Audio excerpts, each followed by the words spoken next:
Welcome to our explainer. Today, we are digging into a legal case that really asks a terrifying question. What happens when a stalker's campaign of terror ends with them showing up at your door with a weapon? Now, this isn't just a story, it's a landmark ruling that actually provides crucial legal protection for everyone. So let's get right into it. So, let's start with a question that gets right to the heart of this entire thing. If a victim is pressured, or maybe even genuinely decides to forgive their stalker, does the case just, poof, go away?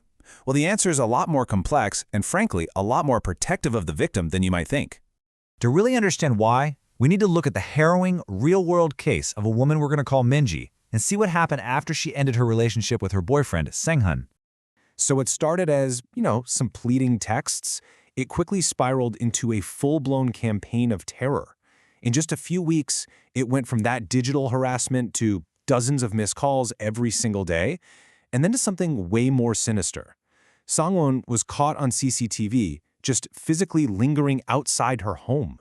The situation hit its terrifying peak one night when Sang-hun showed up at Minji's door. And he wasn't holding flowers, he was holding a box cutter and screaming this threat. This right here. This was the moment the crime and the law's view of it fundamentally changed. Absolutely terrified, Minji did exactly the right thing. She called the police, and Sang-hun was immediately arrested right there at the scene.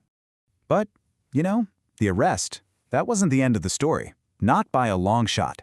At the police station, a new and really confusing chapter began for Minji, one that centered entirely on this complex legal idea of forgiveness. Sang-hun pleaded with Minji. He argued that the weapon was just a one-time mistake, that all his other actions were, quote, just texts, and he begged her to sign a form saying she didn't want him punished. This put her in an absolutely impossible position, both emotionally and legally. Now here's where the legal stuff gets tricky. Sang-hun was trying to use a specific legal principle, basically an offense not punishable against the victim's will. In simple terms, for certain crimes, it's kind of like a get-out-of-jail-free card. If the victim says, I forgive them, the case can be stopped dead in its tracks. So the whole thing for the court boiled down to this. Were Sang-hun's actions general stalking, which Minji could choose to forgive? Or, because he brought that box cutter, did it become special stalking, a crime so serious that the state could prosecute no matter what she wanted? The entire case hinged on this one distinction. This question was so important, so fundamental to protecting victims, that it couldn't be resolved in the lower courts. The case went all the way up to the Supreme Court for a final, definitive answer. And the court's decision? It was incredibly clear and decisive. They didn't see a bunch of small offenses and then one big one. No, they ruled that everything Sang-hun did, from the very first text message to the moment he stood at her door with a weapon, was all part of a single, continuous crime. Okay, so let's break down the court's powerful reasoning here.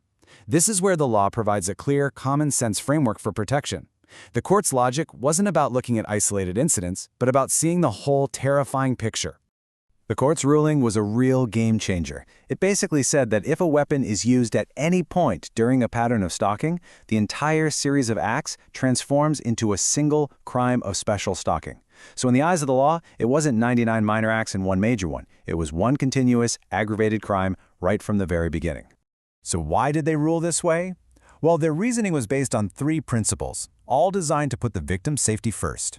1, they recognize that once a weapon appears, the danger expands.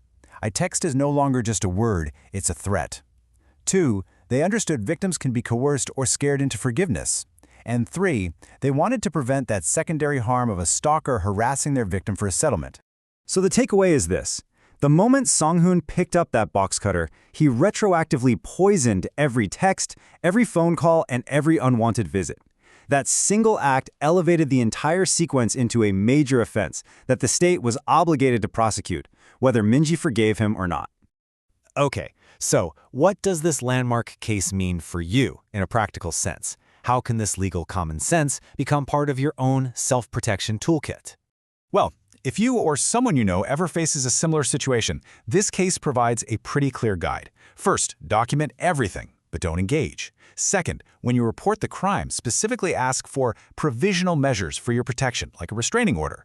And third, be incredibly cautious about any talk of settlements.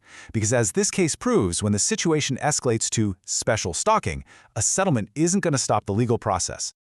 This landmark case really shows the law evolving to shield victims, not just from their abusers, but also from the pressure to forgive. And it leaves us with a critical question. When does an individual's forgiveness have to take a backseat to the state's duty to protect everyone? This ruling suggests that when a stalker picks up a weapon, that line has been crossed. Thanks for tuning in.